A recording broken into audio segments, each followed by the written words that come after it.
This recent collab between Jimmy and Ronaldo is mind-numbingly boring and weird. Jimmy and Ronaldo sit next to each other, podcast style. It gives off the appearance that they're friends, maybe even good friends. That image quickly sours once they start trying to communicate with each other. And when I say communicate, I mean their conversation is like what ChatGPT thinks Jimmy and Ronaldo would talk about. Within the first minute, Jimmy is already unable to handle the fact that Ronaldo might be more popular than he is. Ronaldo talks about how he wasn't surprised when he hit 1 billion followers, as it feels normal to him by now. Jimmy catches a case of the Me Too's and says that when he hits major milestones, it's also just another Tuesday. Ronaldo asks Jimmy if he thinks his subscriber count will be overtaken by Ronaldo's new channel, and Jimmy of course says no. To believe that even Ronaldo can't attract more attention than he can is delusional. Jimmy then decides it's a good time to give unsolicited advice on how to make videos, even though Ronaldo has a team of about 20 to 30 people helping him full time. Ronaldo and Jimmy get to talking about their many fans outside America. Instead of being grateful, Jimmy is baffled by the fact that fans seem to be more rabid outside the US. His best guess as to why this might be is that these foreign fans must be poor. Wow, these people really like me. Must be because they're broke.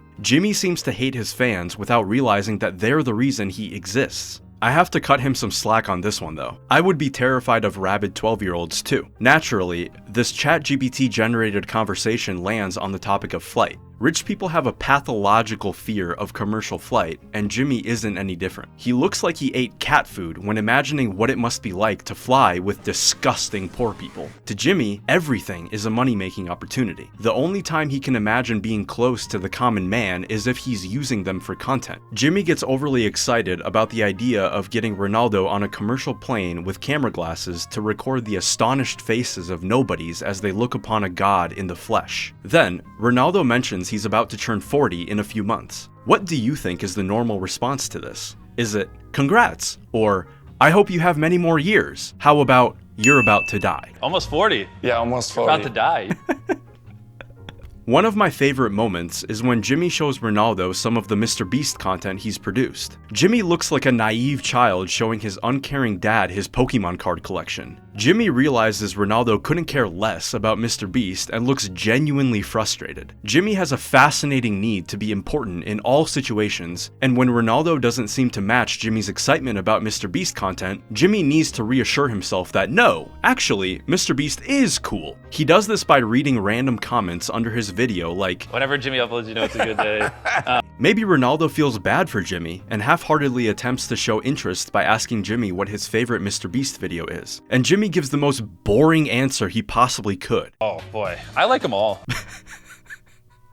The look of disappointment on Ronaldo's face is priceless. He looks starved for even a hint of humanity from Jimmy, but the beast just continues to rattle on and on about how many views he gets and how great he is. To have a favorite video, Jimmy would have to care about something beyond the money Mr. Beast produces, and it's obvious he doesn't. Still, it's kinda disturbing that Jimmy was unable to think of even one specific moment, conversation, or relationship that stuck with him. Does he really not care about anything else besides money? So far, the collab isn't going that great, and it's not entirely Jimmy's fault. Ronaldo's editing team is just plain lazy. Whoever came up with the structure of this collab clearly didn't care about either Jimmy or Ronaldo. Maybe Jimmy was right to give them unsolicited advice on how to do their jobs because they couldn't even manage to properly hype up the collab. They tried to build excitement for the collab by posting 2 clickbait clips announcing a mysterious guest. For whatever reason, they chose to style the announcements after old silent films, because 12-year-olds are famously into Charlie Chaplin and Clara Bow.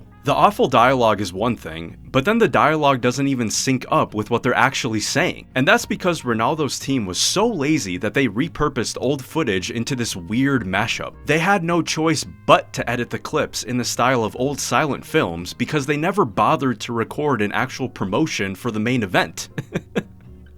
Even with a better team though, there's not much that could have saved this collab. Even editing magic couldn't fix it. The awkwardness that results from Jimmy's inability to connect with anyone is so strong that at multiple points, even the editor can't ignore it. Alright boys, let me know when they play Ollie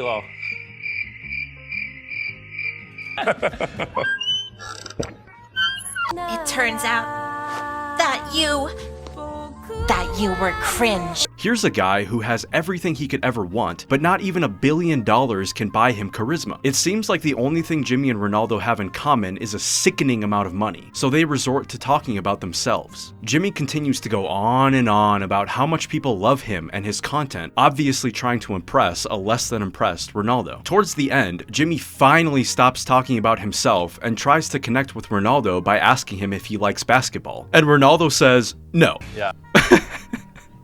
Ronaldo is then asked what made him want to start a water brand, and unsurprisingly he replies, money! It turns out that you'll be pretty boring if you leave no room for anything in your personality besides money. Ronaldo asks Jimmy if he ever plans to retire from the MrBeast channel, and Jimmy says he would want to continue pumping out MrBeast content for as long as he lives. What else would he do? If I stopped, what would I do? Watch TV? And man, that's sad. You have all the money you could ever need, and all you want to do with the rest of the one life you were given is generate more of it? Jimmy, buddy, maybe leave Africa alone for a little while and try deep sea diving. Jump out of a plane or inside a volcano. There's so much of life you haven't seen.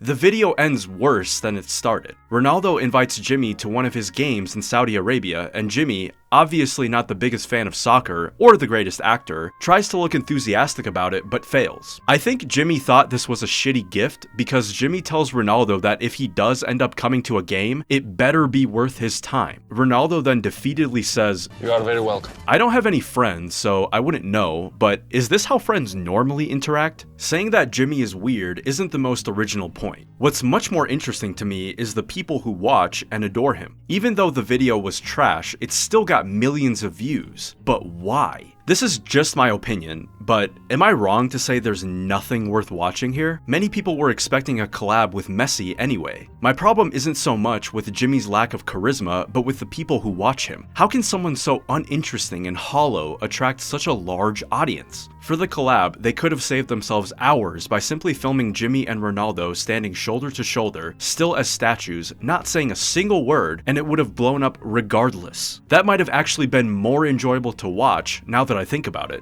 Now, I'm whatever is the exact opposite of an expert on human psychology, but I've come up with 3 uneducated guesses about what makes Jimmy and MrBeast so irresistible to watch. What I really want to know is how Jimmy gets so many views without showing some nice, big, voluptuous tits. My first guess, monkey brain. The fact that Jimmy's face is plastered on every single one of his thumbnails is no accident, but a calculated method to program you, the viewer. Being exposed to Jimmy's face so many times has conditioned people to expect a reward, just like the dogs in a Pavlovian conditioning experiment. Over a century ago, Russian physiologist Ivan Pavlov was busy doing research on the digestive systems of dogs. He noticed that whenever his technician walked by the dogs, they began to salivate even if there wasn't any food. Pavlov realized that the dogs had gotten so used to receiving food from his technician that just the sight of the technician alone was enough to get the dogs excited. Pavlov went on to manipulate the unconscious behavior of dogs by exposing them to certain images, sounds, or sensations and pairing that stimulus with some sort of reward, something the dog really wants. Jimmy has basically done the same experiment, but with people. As humans, we tend to forget the monkey brain that lives deep down within all of us. We can be programmed too. Clicking on Jimmy's face has conditioned people to expect their senses to be blown apart. There's hardly a single second of stillness in any MrBeast video. No frame lasts for longer than a couple of seconds. Your ears are constantly introduced to new sounds and your eyes are treated to flashy edits. Every second of a MrBeast video has been scientifically crafted to keep your attention for as long as possible. It's no wonder that just the sight of Jimmy's face alone is enough to bring in viewers. Congrats, you've been Pavloved.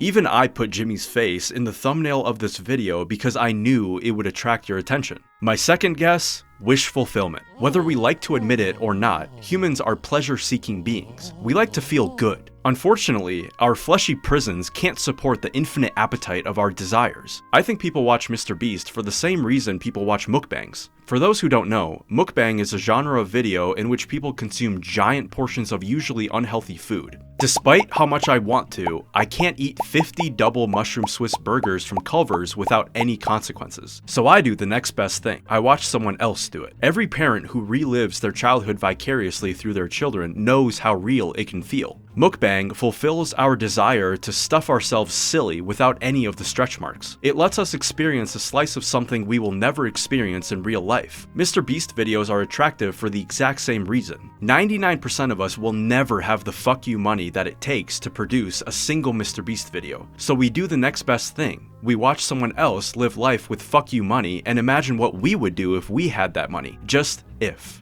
My final guess, justifying the status quo. This might be far-fetched for some of you, but I truly believe that the most important function of Mr. Beast content is to justify the existence of power, exploitation, mystification, and infinite greed. Jimmy's Battle Royale style competitions where only the most resilient individual can win reinforces individualism. His philanthropic efforts mask the fact that rich people are the reason poverty exists. His infusion of meritocratic ideas into Mr. Beast gives people the false impression that success excludes luck and hard work is all it takes. He's not only made exploitation seem cool and fun, but he's gamified it, which spreads this harmful message to children who haven't had time to develop a mature empathy. But most of all, his content stimulates our appetites for more money, more cars, more tchotchkes, more experiences, more food, more people, more everything. He's the real-life Gordon Gekko. Greed, for lack of a better word, is good. Greed is right. Greed works. Feeding this greed will surely be the end of the world as we know it. Jimmy isn't the worst offender here, but he's far from inconsequential. At the end of the day, Jimmy is a regular, awkward, weird guy who happened to get too much money. But that doesn't mean his content is innocent fun. And because the general public will never gain much from Mr. Beast content anyway, let's use our limited time and attention on more important experiences. If you made it this far, you're a star, and thanks for watching.